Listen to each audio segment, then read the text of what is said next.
तुम्हारा मोहब्बत में ये जिंदगी खराब हो गई।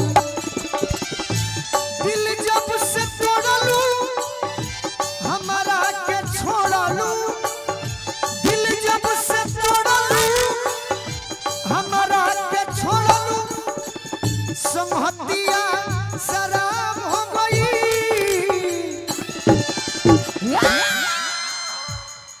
तुम्हारा मोहब्बत में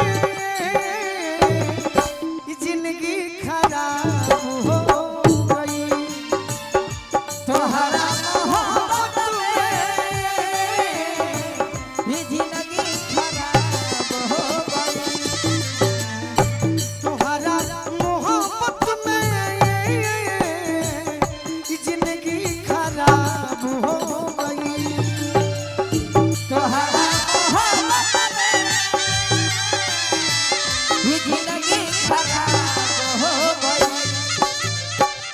ना तो एगो समय रहे कि जब है लड़की खातिर हम कोनो बात खुश होके कही। आज समय बदल गई। न तो एगो समय रहे रानी जी, यही लड़की खातिर हम गावत रहनी। जाना तनी का मरही के बाटे तो मर दो न जान से, मरही के बाटे तो मर दो न जान से।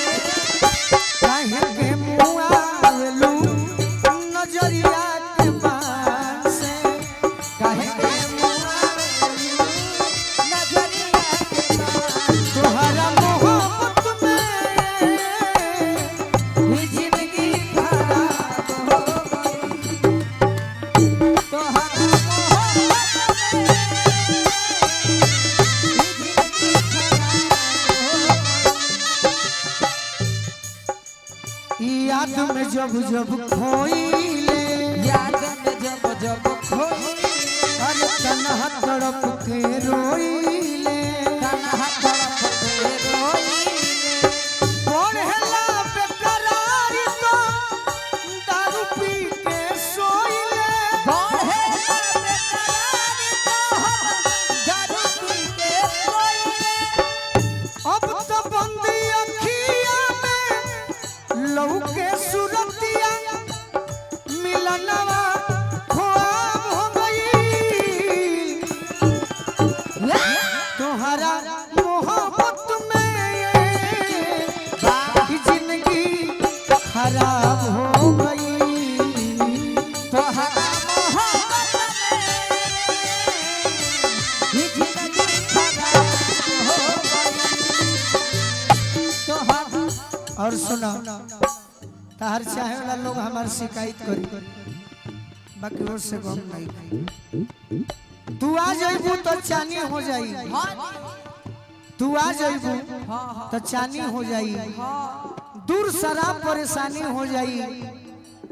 मन करत रहे कि तोहरे इनका फांसी लगा के मर जाई, नइखे मरत की तहार बदनामी हो जाई।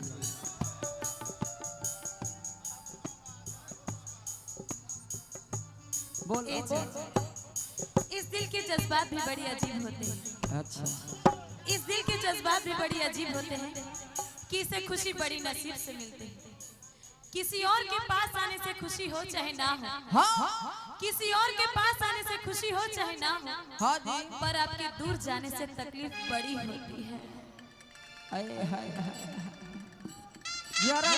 अब कुछ के चाहनवा, अब कुछ के चाहनवा, अरे जिए के दूसर रहनवा, जिए के दूसर रहनवा। वही का लोग बोलू राजा के तनिको भर परवानवा, वही का लोग बोलू राजा के तनिको भर परवानवा। जब हम जीते करके हिसकी बोले लड़के नशा हिसाब हो गई।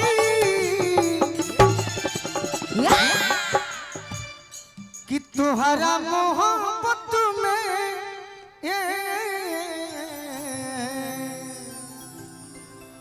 ई जिंदगी खराब हो गई।